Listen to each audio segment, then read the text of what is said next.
Hey there and welcome. Thank you for joining us today, and happy Mother's Day to all the moms and the women out there. Whether this is your first time here or your first time back in a while, or to all of you who watch regularly, welcome to Calvary at Home. My name is Sean and I'm the online gathering pastor.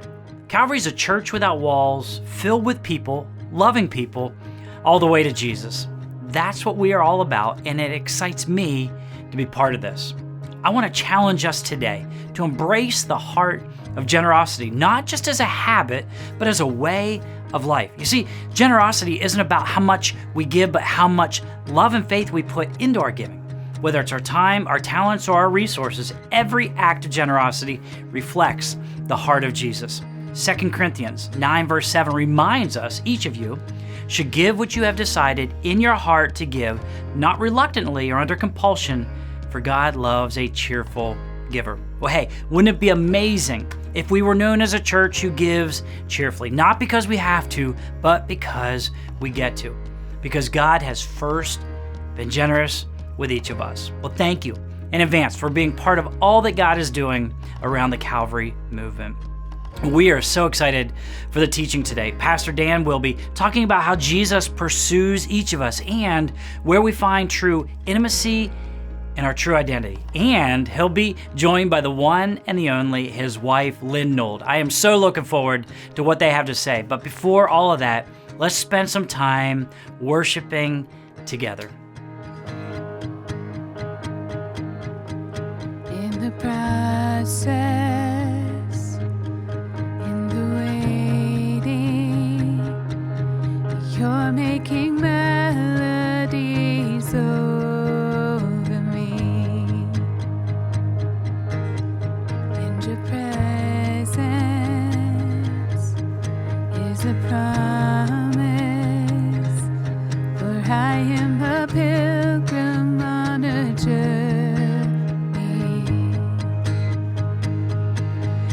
You will lift my head above the mighty waves. You are able to keep me from stumbling. And in my weakness, you are the strength that rises from within. Good shepherd of my soul, take my hand and lead me on. You make my footsteps and my path secure, so walking on water is just the beginning. Cause my faith to rise, stand at attention, for you are calling me to greater things. You will lift my head above the mighty waves. You are able to keep me from stumbling. And in my weakness, you are the strength that rises from within. Good shepherd of my soul, take my hand and lead me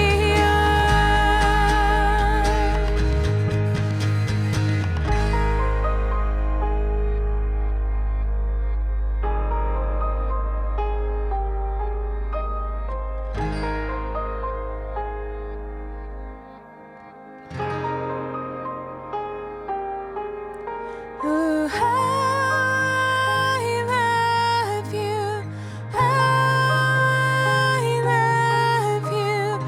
You have not forsaken me. Oh, how I love you, how I love you. With you is where I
Good shepherd of my soul, take my hand and lead me on.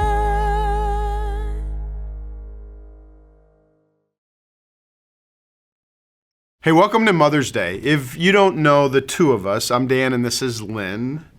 Mother, father. Mother, father, husband, wife. And we're going to just start with a couple of Mother's Day questions for you to kind of get to know Lynn a little bit. So first question, what was your best Mother's Day moment? So if we're talking about the day. That's what I said, the day. Okay. But it was the day before that I got that's the fine. surprise. That's fine. Okay. So, and I think we talked about last year, one of the years, Jake was away at college. Katie was home for some reason. Anyways, it was my birthday and Mother's Day. My birthday is right around Mother's Day always, Yep. May 10th.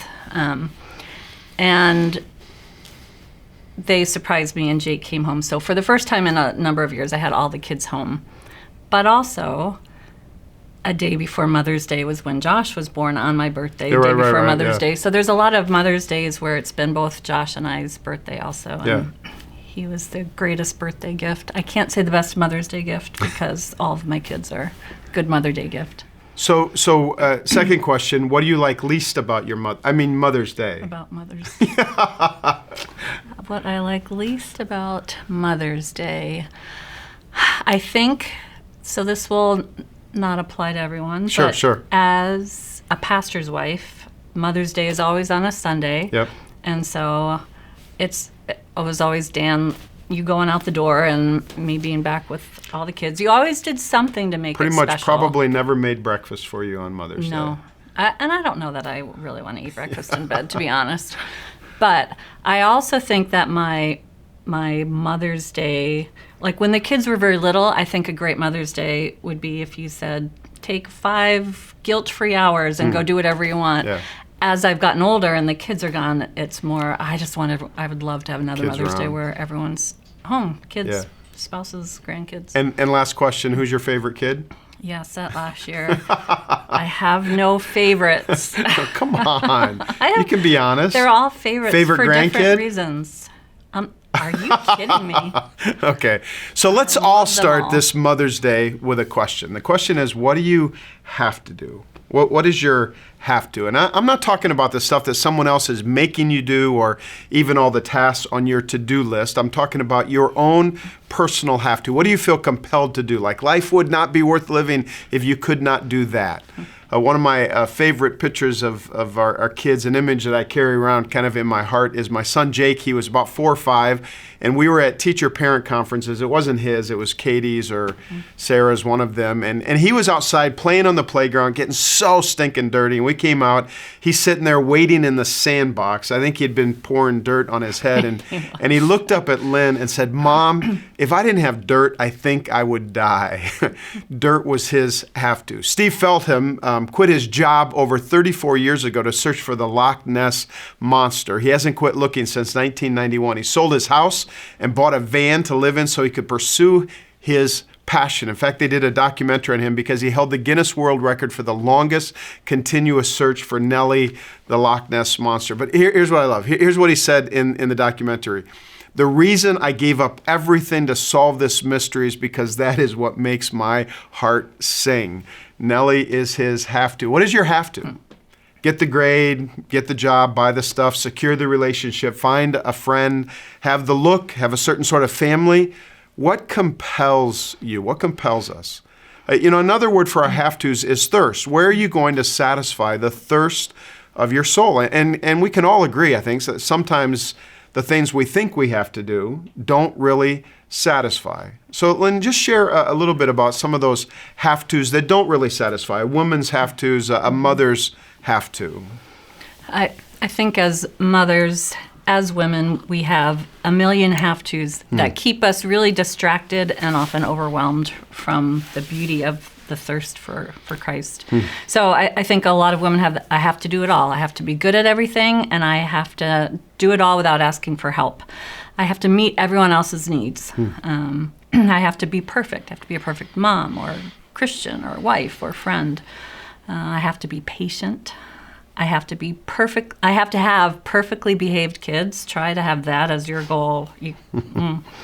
I think for people who aren't moms, there's sometimes a lie. I have to be married. I have to have children. I have to have it all together. I have to juggle work, home, church, friendships, and I can't ever break a sweat doing it. Having the clean house and the good cook. I mean, that mothering would be so easy if our kids didn't need to eat. I have to be strong always. I have to make it look effortless. And then I was talking to our XYM girls and saying, what are the have-tos for you in school? And two of the big ones they talked about was I have to be popular and I have to be good at sports or music or art or academics. You know what? There's those have-tos that drive them in their school lives. So I guess my question for women out there is, what's your have-to? Every one of our distracted have-tos keep us away from true intimacy. They keep us away from intimacy with God and with others. They block us from being authentically who God created us to be. And they often build these walls of self-protection in our hearts because we know we're not getting it all done. We know we're not perfect. And trying to keep up with all the have-tos, it's completely exhausting and it drains us of life. It also keeps us in, and you knew this word was going to come up here somewhere, it keeps us in shame and it empowers the lie that I'm not enough. It causes us to thirst after the wrong things, the things that will never satisfy, like image and stuff and control, comfort, and instead of the true life, the true place we get life. So we're looking at a story this weekend for Mother's Day that digs into our have-to. And the story is found in John chapter 4.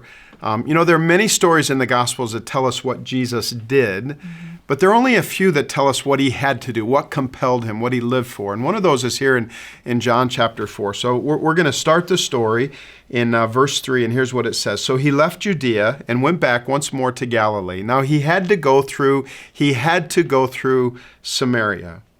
So he came to a town in Samaria called Sychar, near the plot of ground that Jacob had given to his son Joseph, and Jacob's well was there. And Jesus, tired as he was from the journey, sat down by the well, and it was about noon. Now, if you know your New Testament geography, it would be easy to miss the significance of the statement, he had to go through Samaria. Because if Jesus was in Judea and he was going to Galilee, the most direct course would be to walk north through Samaria. Google Maps says Jesus had to go through Samaria to get to Galilee. But I'm convinced the words had to hold greater meaning. You see, it was Samaria, and the Samaritans were spiritually and culturally rejected by the Jews. It was a racial thing. They worshiped wrong. They believed wrong. Their culture was wrong. They were born wrong. And over the centuries, this prejudice had formed. Hatred and animosity flowed pretty freely between the two groups. And so just picture this hot, dusty, barren vista as Jesus and his followers take the shortest route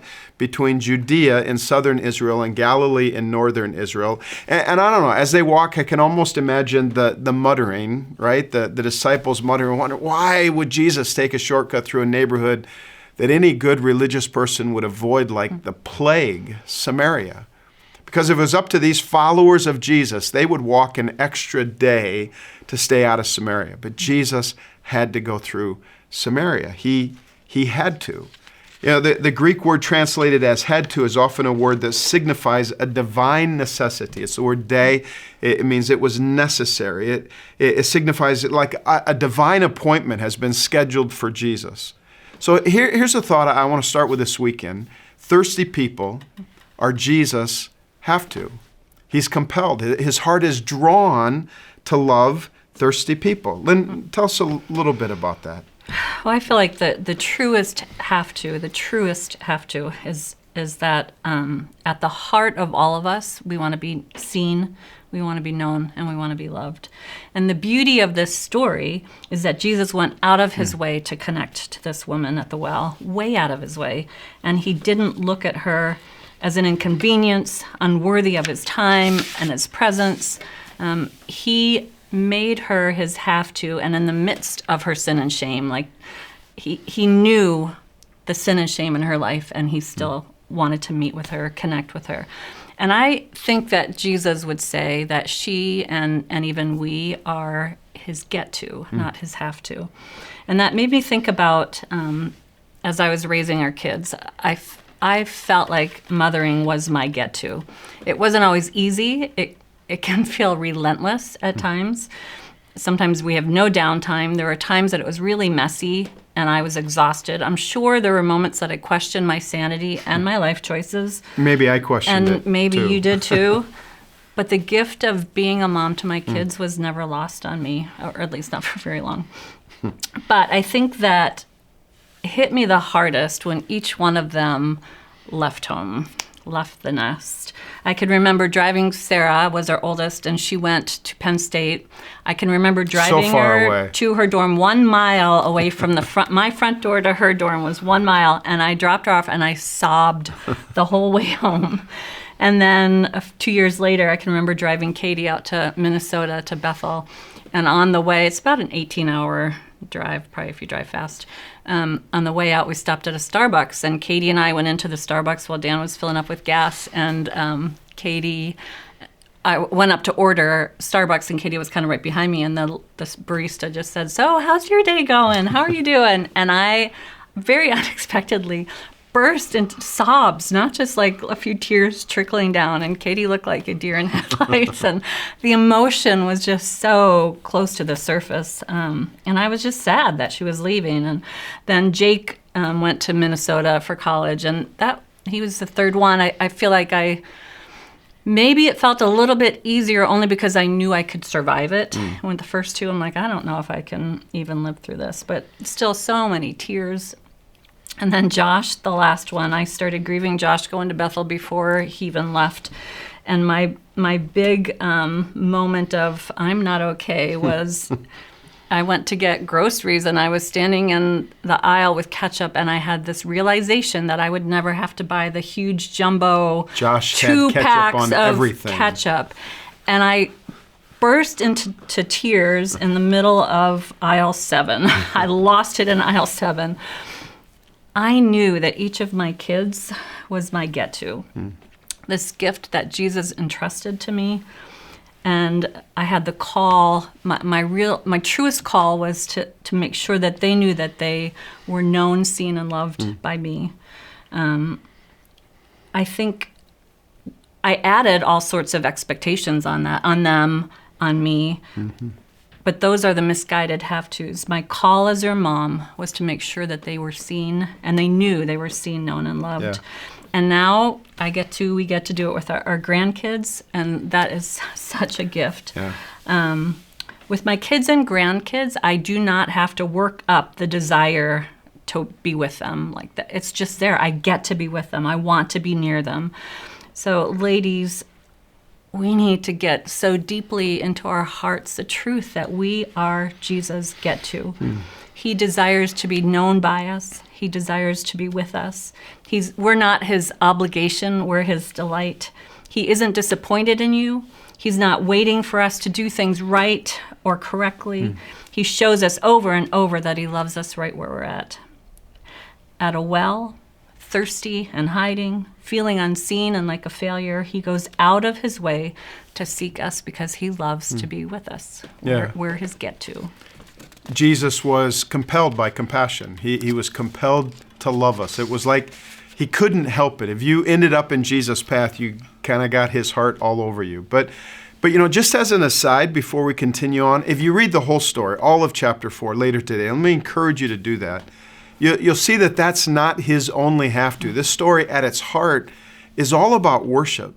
In fact, every time we talk about our have-to and soul thirst, heart thirst, we're really just scratching the surface of worship. And Jesus is on a quest here in this story, but still today, not just to satisfy our thirst, but to initiate worship. And worship is initiated by Jesus, by God, at the intersections of real life, and in the midst of hard marriages and racial conflict, in the midst of mothering and the very real pain that moms can experience, rejection.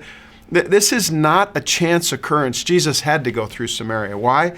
Because God is always seeking worshipers. And notice where Jesus' quest for worshipers leads. He doesn't go to the temple. He doesn't go to church or even find this beautiful place by a stream in the woods. On this day, he'll sit by a well on a dusty trail, near a village filled with people that his friends want to avoid, bone weary from his journey, he decides even here, even now, in this place, I'm going to find somebody to worship Father God. You know, sometimes we might be surprised at the places where worship happens. It doesn't always take choirs or bands singing songs that move our hearts. It doesn't always take a sermon. Sometimes all you need is a well, a woman with a thirsty heart, and Jesus. Because worship is what happens when the life of God begins to flow through the dry wastelands of a soul. So let's take a look at the anatomy of a thirst. Here's what it says. Jesus comes to this town of Sychar. He sits down by the well outside of town. It's a bit afternoon as we dive in at verses 7 through 11. And here's what it says. A woman from Samaria came to draw water, and Jesus said to her, "Give me a drink." For his disciples had gone away into the city to buy food. The Samaritan woman said to him, "How is it that you, a Jew, ask for a drink from me, a woman of Samaria? For the Jews have no dealings with Samaritans." And Jesus answered, "If you knew the gift of God and who it is that's saying to you, 'Give me a drink,' you would have asked him, and he would have given you living water." The woman said to him, "Sir, you have nothing to draw water with, and the well is deep. Where do you get that living water?" So they've been traveling all day. Jesus and his disciples, they go into town to buy food. They're not really happy because they're in Samaria, and Samaritans are on their beneath me, I don't care about you kind of list, but they're hungry. As they walk in to get food, they pass a woman going out. I mean, think about that. She's headed towards Jesus. They're headed away from Jesus. Let me just say, sometimes direction matters far more than distance. I mean, the distance is nothing to Jesus, but the question is, are you headed towards Jesus or are you headed away from him? Some of the most unexpected people in the world are already headed towards Jesus. They just need a little direction. They need a walking buddy. So they're on their way into town, and she's on her way to the well, and I got to wonder what they're thinking as they pass her by. Man, I hope she doesn't bother Jesus. I wonder, did any of them consider helping her carry her water jugs? Did anyone smile? Did they even see her? Lynn, what grabs you with this part of the story? I think that this unnamed woman came to the well at noon in the heat of the day because she was running and hiding from the very thing she needed the most. She needed community. She needed to be seen, and she needed to be known, and she needed to be loved. And she was trying to hide while at the same time she was desperate to be seen. Have you ever felt invisible? Like maybe not physically invisible, but emotionally or spiritually, that no one really sees who I am. And I think there's at least a part of most of us, especially women, who desperately want to be seen, but at the same time, we're terrified of being found. So this woman is coming out to the well at the time she thinks nobody else will be there. And sadly, mostly she's hiding from the other women because she's not accepted with the other woman. But she didn't stop and turn around. When she looked ahead, she would have seen Jesus at the well probably before she got there. She didn't stop and turn around. She's more desperate to be seen than even she realizes. And she's a woman much like we are in so many ways. She's very familiar with disappointment. Not only being disappointed, but also feeling like a disappointment. She's familiar with shame. She's been looking for connection and love with every empty relationship. She's driven further into her shame and her isolation. And she's familiar with loneliness. Her shame has driven her to hide from relationships. She's isolating herself because of it. So she believes she's protecting herself, but really she's driving her shame and her loneliness even deeper. So she's familiar with disappointment. She's familiar with shame. She's familiar with loneliness. And she's unfamiliar with God's gift. She's unfamiliar with living water. When our deepest needs go unsatisfied time after time, we find ourselves familiar with disappointment and shame and loneliness, but we're unfamiliar with God's gift of living water. Jesus says in verse 10 to her, if you knew the gift of God and who I am, you would ask me for living water. And she says, hey, the well is so deep, and what the heck is living water? She didn't know. She didn't know that God was getting ready to hang the record of all her failures, all her rejections on a cross with the word stamped, "It is finished." She didn't know that Jesus is the forgiver of sins, the giver of life, the healer of hearts. She's faced so much rejection. Read the story. Husbands, neighbors, the Jews. I mean, she doesn't know she's found the one who knows her the best and loves her the most. She's not familiar with God's gift. And you understand, I hope, you understand this is still true today, right? So many people are unfamiliar with God's gift. They don't know that they are the have-to, the get-to of Jesus' heart. And if that's you, I just want you to know He's encouraging you right now to find your well. Jesus continues the conversation in verse 13. Jesus said to her, "Everyone who drinks of this water will be thirsty again, but whoever drinks of the water that I will give him will never be thirsty again. The water that I will give him will become in him a spring of water welling up to eternal life." And the woman said to him, "Sir, give me this water so that I will not be thirsty." So I think Jesus is offering her fulfillment and meaning in her life in unending supply. You don't ever have to feel not enough in relationships, accomplishments, mothering, marriage, work, school, because the offer is for never-ending, soul-quenching life and relationship with Jesus. What Jesus is offering is the freedom of finding worth in Him, our worth in Him, not in comparison, not in what others think. He's offering what satisfies our souls, because with Him we're seen and we're known and we're loved. And He assures us that we are enough because He is enough. So what is the woman at the well truly seeking? So I think she's seeking more. I don't even think she knows what more she's seeking, but she's seeking more than she recognizes. She doesn't know it yet, but her thirst is for Jesus. Yeah. Her worth is in Jesus. She's seeking intimacy and an identity. She has not found it in any of the wells that she's been going to. But here's Jesus meeting her at her deepest need. And she doesn't even know she has that need. So in my own story, I feel like lately, over the last few months, I've been struggling a little bit in my intimacy with Jesus. And I feel like we all need to be okay with knowing that we all struggle sometimes. I realize and have realized through this whole shame trip that I have this deep want to feel pursued by Jesus.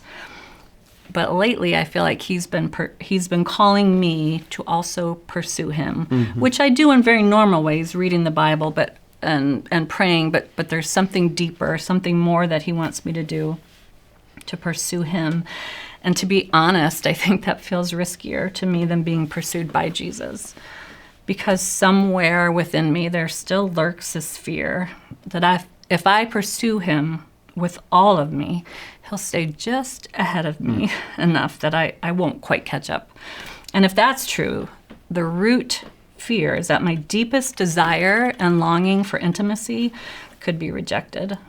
And it feels like I have a lot more control over my have-tos, the things that I can do, than I do over my deep desire for intimacy and connection with Jesus, my being. But like the woman at the well, I have to remember Jesus is not running away from me. He's not running away from us. As we pursue Him, we find Jesus waiting for us at the well. Jesus finds us at the well. He's already there. He's already at the well. I'll never forget in his book, The Soul of Shame, one of the things that Kurt Thompson says is that we are born into the world looking for someone, looking for us. Every single one of us will find Jesus already at the well, looking at us, looking for Him. We find Jesus at the well. I think there's deep significance in finding Jesus at the well, which means there must be deep significance for us to have a well. Yeah. Where is that place that we are looking intently for Jesus? So my question is, where's your well? Where do you go to look for Jesus? My well is our front porch. When I go out there in the morning, I'm removed from the distractions inside that pull me away from my attention being on Jesus. And I feel like I'm immediately drawn to the feet of Jesus. Do you have a place where you can go and meet with Jesus, where you bring your empty jar to the only one who can satisfy our deepest thirst? Yeah, and it's not just the place, honestly. It's the time, right? You know, a while back I listened to a sermon that messed with me quite a bit. It was about calendars. A sermon on calendars messed me up a bit. It began with a simple question: what would my schedule look like if God were in charge of it? Now, if God was in charge of our schedules, that would mean that all of our schedules would be the same. I think God created morning people. I don't know why, but I think He did. We're not it. The issue isn't so much what does your schedule look like as it is what direction is it aiming your life. You know, for many of us, our calendars run our lives, but they'll ruin our lives if we don't prioritize relationships, especially our relationship with Jesus. You know, setting your schedule today might be one of the most holy tasks we face each week. But her story doesn't stop with encountering Jesus, right? I mean, it goes beyond that. Once she encounters Jesus, she's got to share Jesus. In John chapter 4, verses 28 through 34, here's what it says. So the woman left her water jar and went away into town and said to the people, "Come and see this man who told me all that I ever did. Can this be the Christ?" And they went out of the town and they were coming to him. And meanwhile, the disciples are back. They're urging Jesus, saying, "Rabbi, eat." But he said to them, "I have food to eat that you don't know about." So the disciples said to one another, "Has someone else brought him something to eat?" And Jesus said to them, "My food is to do the will of him who sent me and to accomplish his work." So she has this encounter with Jesus, and she invites others to come and see. And listen, what she did, we should do also. Ladies, you should do. When she found more, she invited others to the well. Come and see. Ladies, when's the last time you invited someone to come and see? You know, I think sometimes we make this evangelism thing so complicated, don't we? We're afraid that we won't have all the answers. We won't know what to say, but it'll get awkward. But at the heart of it, we're just sharing two things. We're sharing Christ and we're sharing our story. You don't need all the answers. In fact, sometimes good questions are far better than answers. I mean, she wasn't even sure that Jesus was the one, and her invitation is going to lead to this citywide revival.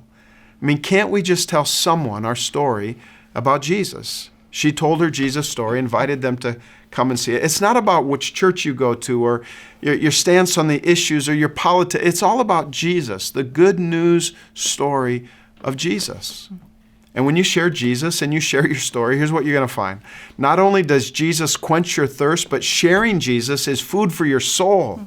I mean, the disciples are urging Jesus to eat the food they so courageously went into this town to get. And what does Jesus say? My food is to do the will of him who sent me. My food is the mission of God, doing the mission of God. And you hear what I think he's saying kind of under his breath? You guys, you just don't get it. When are you going to figure out that there's something more important than lunch? It's larger than what we have and what we desire. It is my have to. And I can't help but ask, what if he's right?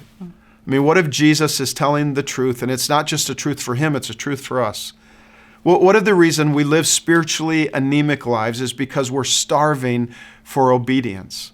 What if the reason our marriages keep ending and we have all these struggles? What if the reason we have so little joy in mothering is because we've been fasting from the mission of God, fasting from the heart of God? And what if every time you walk next door to develop a friendship, every time you talk about Jesus with your kids or your grandkids, every time you pray for your prodigals, it's like steak and chocolate-covered Rice Krispie bars and Lynn's cinnamon rolls. See, we gotta quit fasting from doing the will of God. Quit starving ourselves from the mission of loving people all the way to Jesus. We need his food more than we know. So who are you inviting to your well?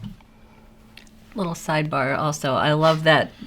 Like for evangelism, Jesus had to commission the disciples, the 70. Right. 2 by 2, they had to have a partner. The woman, he didn't even have to commission. She just went. And she by went herself. by herself. She went and she brought a whole town back. Yeah. Women are fierce and women have a lot of influence. That's great. So I think that women are called to spiritually fight for each other in our marriages, for our kids, for other people's kids, for each other. Part of the inviting people to my well is doing spiritual direction, where we're together listening to the Holy Spirit, watching for the rhythms of the Holy Spirit, and where is God at work in your life, and inviting them into my life and where God's at work in my life. I think one of the wells is helping to lead at XYM. I think a big one is when I live out my faith with my kids, with my grandkids, with those that I do life with. it has to become a part of who I am Yeah. and how I live. But I have to be very intentional about Yeah, it. yeah. If we don't have that intentionality, I think it doesn't happen. We have to think about who we want to bring with us to encounter Jesus. You know, out of all the stories in the Gospels, like Lynn was saying, this woman brought more people to Jesus than any one of his disciples. And as I think about this story of the woman at the well, a woman who was seen and valued deeply by Jesus, I feel like I have to offer a bit of a humble apology to the mothers and the daughters of mothers. On behalf of the church and husbands and men, I want to apologize for the times when you've come to your own wells carrying burdens alone. Maybe, like Lynn was saying, hoping to avoid the stares and the whispers. For the times when we've failed to see your thirst. For the times when we've been blind to some of your deepest needs, your need to truly be seen and known and valued beyond what you do, to be loved without condition. And I apologize for the times we've added to your shame rather than offering you living water, for the times when we've benefited from your sacrifice without even acknowledging its cost. I apologize for every time we've treated your spiritual insights as secondary, when, in fact, like the Samaritan woman, you've often been the first evangelists, the ones who have said, "Come and see." I apologize for the times you felt like you had to hide your wounds and your disappointments, your loneliness, carrying them silently while pouring out for others. I just say, may we as a church family, as husbands, as sons, learn to offer the same living water that Jesus offers, not just in words, but in how we love and how we listen and how we honor you in your journey. For that, I apologize. Lynn also has a worthy challenge. I think we need to figure out where's our well. We will find places to fill up the empty places in our souls, but what we need is an encounter with Jesus at the well. So where are you encountering Jesus? And then the second challenge is, who are you inviting to your well? Moms, we need to invite our kids to the well. I know it's hard, but don't give up. If they don't see you being satisfied by Jesus, the world is going to lead them to a whole lot of other places, a whole lot of other wells where they'll look for satisfaction. But we have to know and live with the knowledge that Jesus is the only place that He's the only one. The well is the only place that I can be truly satisfied. So invite others in. Let's not miss the beautiful invitation of Jesus, living water for all who thirst after him. Our kids, they are desperate to see Jesus in us, satisfying our deepest longings and filling us with living water. Watch this little story, this clip we've put together for mothers, and then Lynn's going to close us in prayer.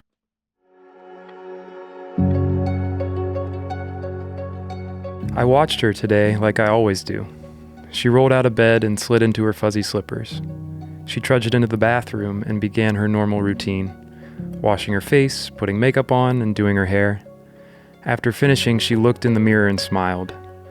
Not the smile she does when she's watching babies and puppies, but the smile she smiles to convince herself everything is okay. I wish she heard me when I whispered, "You're one of my best creations," but she didn't. She was already pouring herself a hot cup of coffee and running about her day. She went out the door without grabbing her breakfast.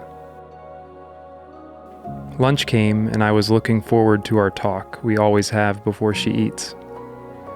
But a coworker distracted her, and she forgot about it. I blessed her food anyway. She was exhausted after a full day, but she made time to get a workout in. She doesn't want to miss her workout routine and lose that momentum. I tried telling her that she was perfect during her Peloton time, but the music in her AirPods drowned me out. Dinner came and went without a word from her. She's been so busy today, but she always talks to me before bed, and I look forward to it every day.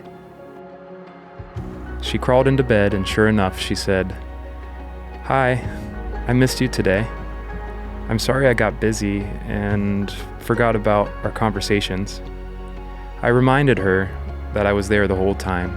She promised to try harder tomorrow, And although I already knew how tomorrow would be, I whispered, I'll be here tomorrow too.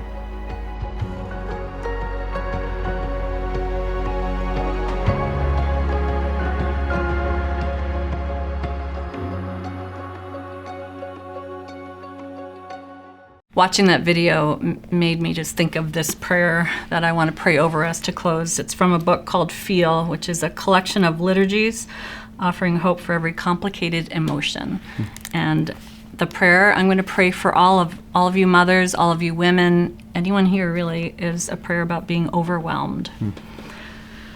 So I want you to close your eyes and do a breath prayer. Take a breath in and breathe in, Father God, help me. And breathe out, lay down my burdens. I open my heart to you. I feel overwhelmed. I let myself feel what I feel. My body holds my feelings. Why, soul, are you so afraid? God, before I fight back, carry more, just keep going, I want to stop. Before I disassociate or delve into self-pity or run away, I desire to be still. Before I do anything else, I'd like to hear from you. God, I don't listen to the constant demands stinging me like a windstorm. I don't listen to the burning roar of the ferocious fire encroaching all around me. I don't listen to the circumstances, expectations, needs, deadlines, causing my soul's earth to shake. God, in my overwhelm, I attend to your whisper, inviting me to come to you. Help me distinguish your voice from the voice of my flesh or the world. The voices of my own flesh and the world bring with them panic and pressure. I will know your voice because, like Elijah, when I listen to it, my heart will feel seen. Give me the courage and curiosity to listen to your voice. Allow me to be compassionate and kind to myself as you are compassionate and kind to me. You recollect my heart by your promises. You say, do not fear, for I am with you. I will be your refuge. Nothing can separate you from my love. Blessed are the pure in heart, for they shall see God. One by one, I lay my burdens down. In holy detachment, I lay down all that you have not asked me to carry. Help me lay down the load that isn't mine and hold delicately what is. Help me give people the load that belongs to them, their pain, their consequences, their responsibilities, their emotions. Help me surrender a future I can't control to you, the God who is fully in control. Help me keep going, not out of fear, but from a desire to be faithful. I slowly release the tight grip I have on my life. I gently open the clasp I have on control. I vulnerably believe that you care about my life more than I do. I don't have to figure out my life on my own. Rather, I get to come to you for the abundant life you promise. God, may I walk with your love at the center of my being. Because of your great love, I am sustained. God, may I be faithful to what you have given me to carry today. It is here, in my overwhelm, that I encounter your humility. You are a big God who cares about my little things. You don't invite me to get out of my feelings, but to find you in them. The thorn of my current circumstances and feelings is the pathway for your love to meet me. And for this, I give you thanks. I will worship your name all the days of my life. Amen. Amen. In the quiet, in the stillness, I know that you are God. In the secret of your presence, I know there I am restored. And when you call, I won't refuse. Each new day again, I'll choose.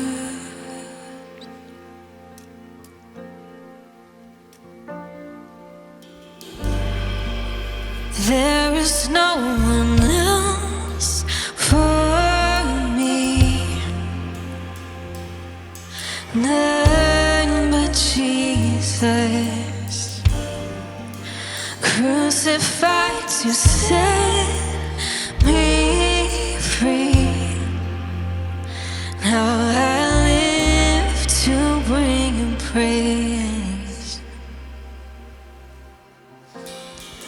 In the chaos, in confusion, I know You're sovereign still.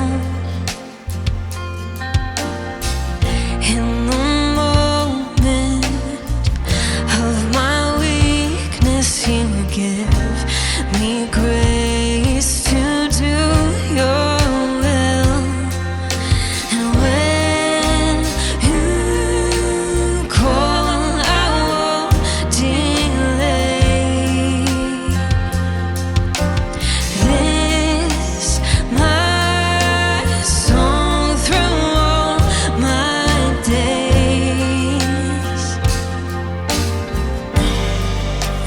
There is no one else for me, none but Jesus, crucified to set me free. Now I live to bring Him praise. There is no one else for me, none but Jesus, crucified to set me free. Now I live to bring Him praise.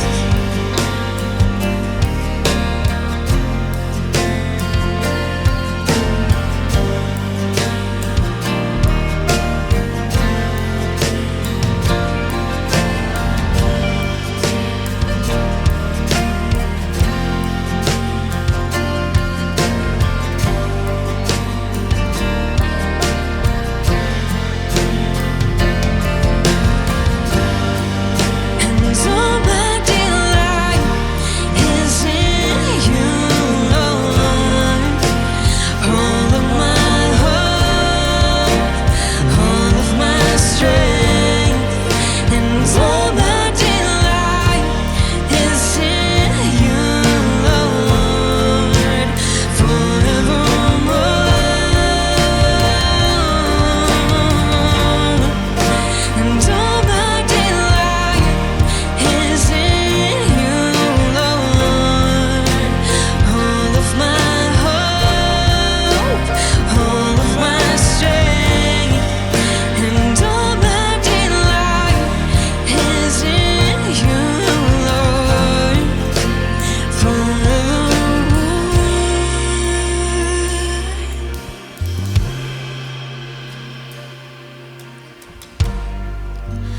There is no one else for me,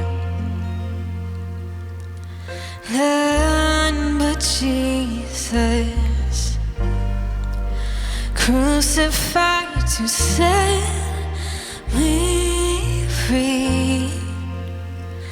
Now I live to bring Him praise.